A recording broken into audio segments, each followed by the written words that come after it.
As you can imagine, most of the influential reaction has come from the Middle East itself. Now, Syria, directly concerned, has strongly condemned the move by the Trump administration. A declaration in the official Sana news agency called it irresponsible, saying it clearly reflects the contempt of the US for international rules. Of course, some may accuse Damascus of hypocrisy there, and said it's committed to the liberation of the Golan Heights by all means at its disposal. The Palestinians have said that it could ignite violence in the region. The Arab League has issued a statement as well, condemning the move and saying that it fully supports Syria's right to its occupied territory. There's some suggestions, though, that the overall reaction around the Middle East has been a little bit muted here.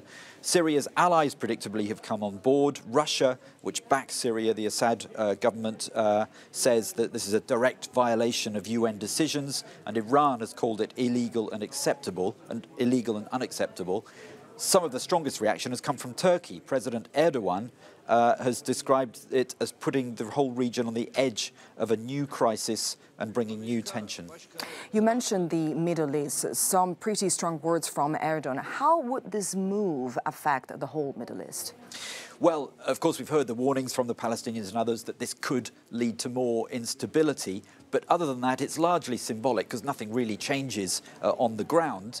For 50 years now, the Golan Heights have been largely under Israeli control. It's very important to Israel, this area. As the name suggests, it's an area of high land, and from there, Syria, the Israelis can see all the way into Syria. Damascus is only some 60 kilometers away, and of course, given the civil war, it's extremely important to the Israelis, just as the area was important to Syria beforehand. Now, Benjamin Netanyahu, the Israeli Prime Minister, has long been pushing the Trump administration to make this move and recognize their sovereignty over the Golan Heights. It's now paid off. It came when Mike Pompeo, the Secretary of State, was in Israel this week, and Netanyahu used that chance to seize it.